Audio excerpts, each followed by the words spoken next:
तो बेटा स्टार्ट करते हैं बहुत important topic limiting reagent.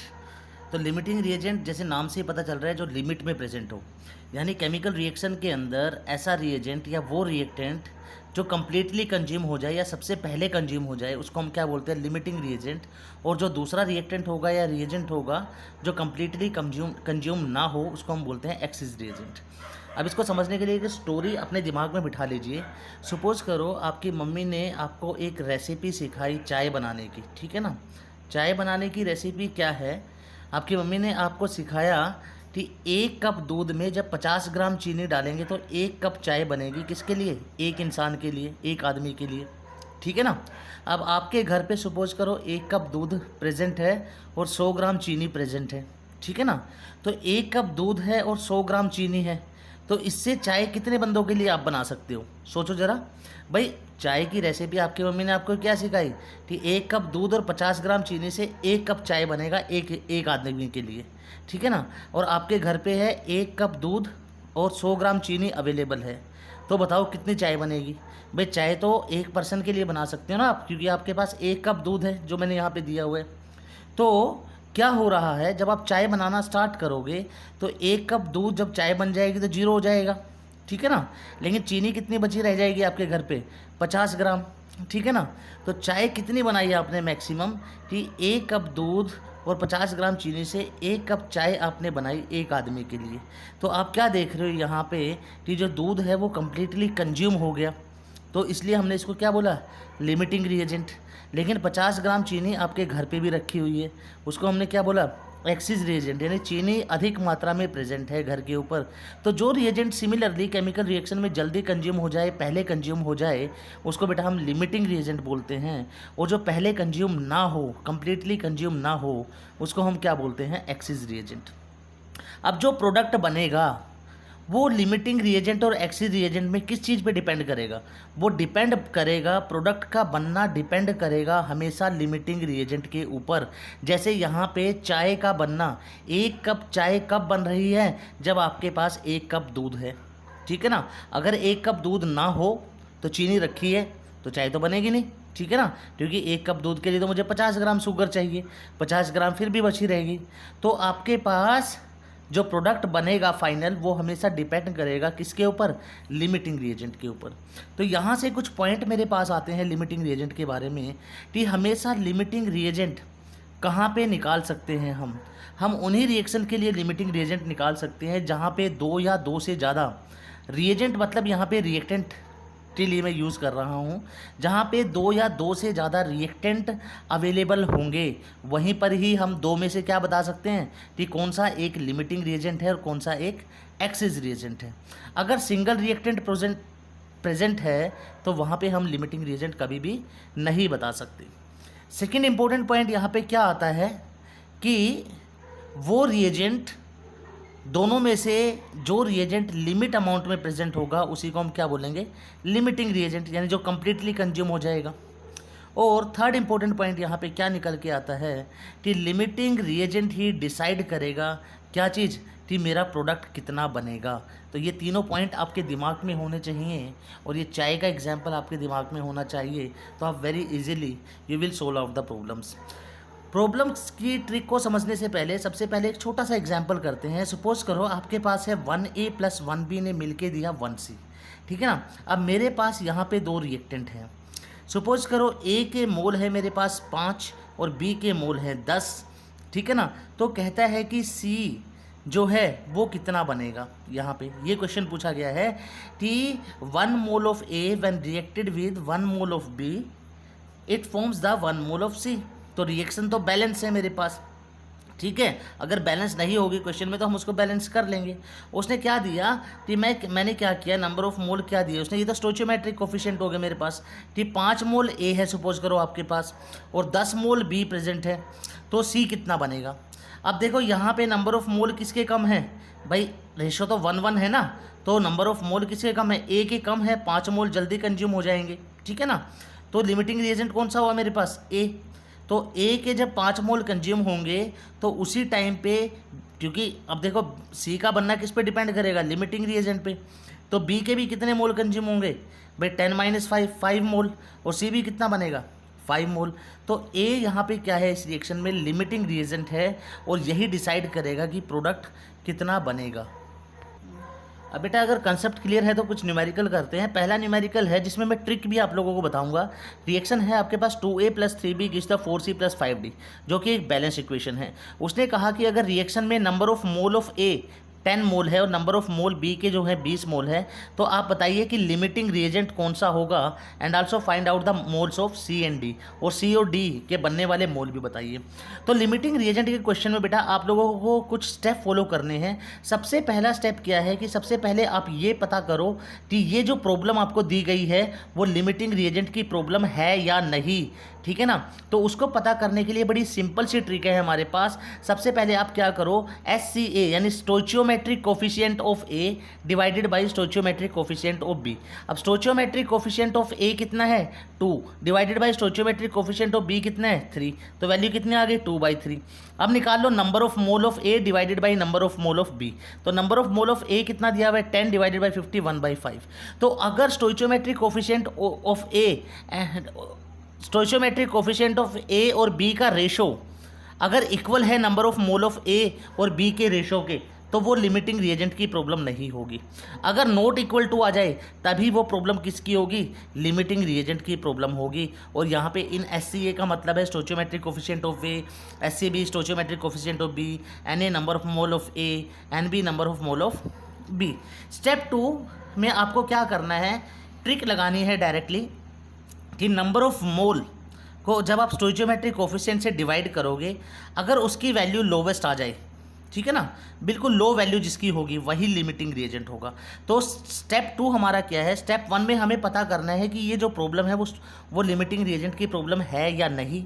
Second step में आपको पता करना है ट्रिक से कि लिमिटिंग रिएजेंट कौन सा है दोनों में, जहाँ पे N/SC की वैल्यू लोवेस्ट होगी वही लिमिटिंग रिएजेंट होगा।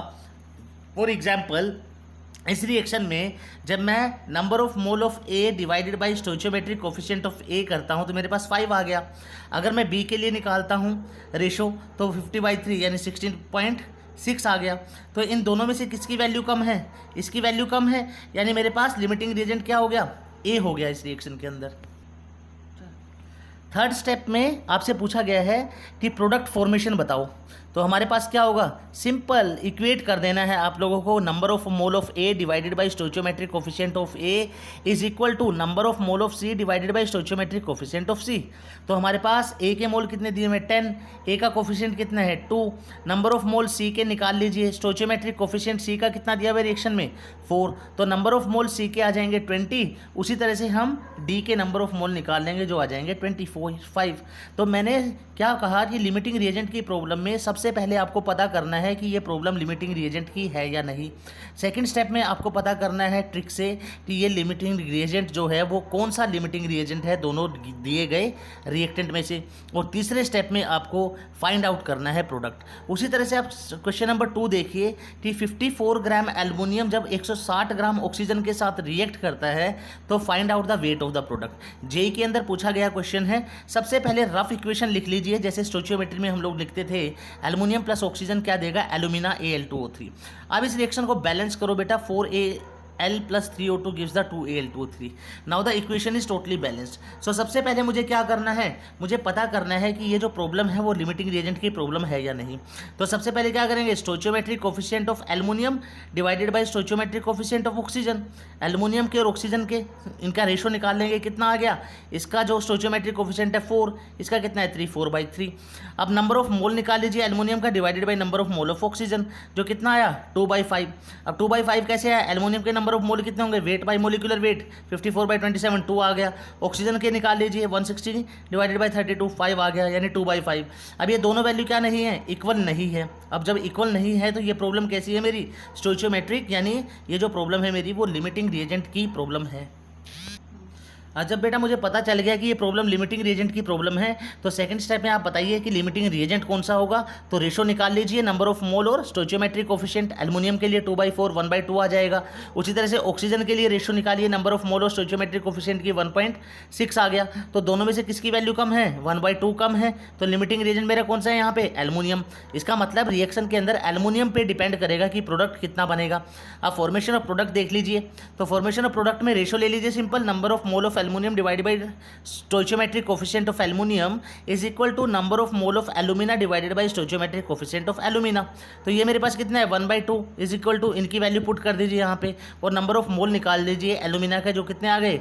1 मोल। तो उसने पूछा है कितना मोल एल्यूमिना बनेगा, तो वेट कितना होगा भाई? नंबर ऑफ मोल को मोलर मास से डिवाइड कर दीजिए। एल्यूमिना का मोलर मास कितना है? 102। तो 102 ग्राम एल्यूमिना यहाँ पे बनेगा। सबसे पहले स्टेप में मुझे निकालना है कि आपके पास ये प्रॉब्लम लिमिटिंग रिएजेंट की प्रॉब्लम है या नहीं। सेकंड स्टेप में आपको पता करना है कि कौन सा लिमिटिंग रिएजेंट है, और तीसरे स्टेप में जो भी आपसे पूछा गया है उसको हम इक्वेट करके निकाल लेंगे on the basis of limiting reagent की कितना प्रोडक्ट बनेगा। क्लियर? अब थर्ड क्वेश्चन देखिए आप, इसमें क्या कहता है आपके पास बेटा कि 1 ग्राम हाइड्रोजन जब 1 ग्राम क्लोरीन के साथ रिएक्ट करती है तो लिमिटिंग रिएजेंट बताओ और वेट ऑफ प्रोडक्ट बताओ। तो रिएक्शन लिखिए सबसे पहले इसकी। H2 + Cl2 ने क्या दिया? 2HCl। तो भाई सबसे पहले क्या करोगे? Number of mole divided by stoichiometric coefficient hydrogen के लिए निकालो। हाइड्रोजन का 1/2 डिवाइडेड बाय 1 1/2 आ गया। उसी तरह से भाई नंबर ऑफ मोल कैसे निकाले मैंने? हाइड्रोजन के वेट बाय मोलिकुलर वेट से, ठीक है ना। और स्टोइचियोमेट्रिक कोफिशिएंट कितना है? 1, इसका डिवाइड 1 1/2 आ गया। उसी तरह से आप क्लोरीन के लिए कितना आएगा? 1/71, ठीक है ना। तो इन दोनों में से जो रेशो है वो किसकी कम है? क्लोरीन वाले की रेशो कम है, किससे? हाइड्रोजन वाले से। तो इसका मतलब लिमिटिंग रिएजेंट कौन सा हो गया मेरे पास? भाई क्लोरीन मेरे पास लिमिटिंग रिएजेंट है। अब इक्वेशन से देखो, H2 + Cl2 gives the 2HCl, यानी क्लोरीन के 1 मोल से हाइड्रोजन क्लोराइड के 2 मोल बनते हैं।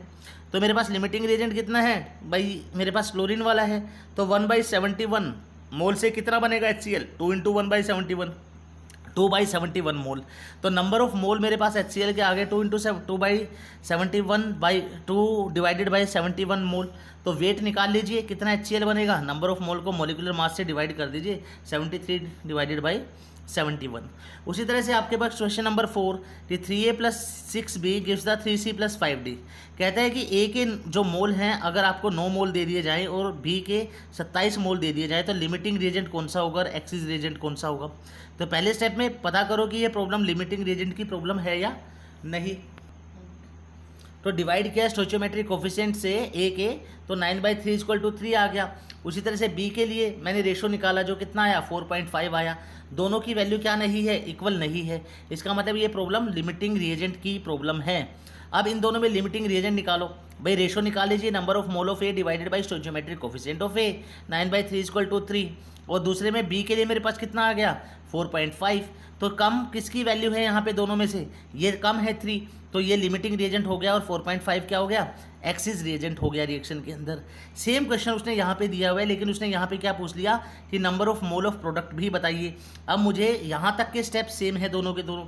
जब मैंने पता किया कि ये प्रॉब्लम लिमिटिंग रिएजेंट की प्रॉब्लम है या नहीं, फर्स्ट स्टेप में येस ये प्रॉब्लम जो है वो लिमिटिंग रिएजेंट की प्रॉब्लम है, क्योंकि यहाँ पे रेशो जो है A और B की वो इक्वल नहीं आ रही है, ठीक है ना। और सेकंड स्टेप में मैंने क्या पता किया था कि लिमिटिंग रिएजेंट कौन सा है यहाँ पे? A जो है मेरा वो लिमिटिंग रिएजेंट है। A जो है वो लिमिटिंग रिएजेंट है। तो लास्ट स्टेप उसने यहाँ पे ऐड करके पूछा कि प्रोडक्ट फॉर्मेशन बताइए।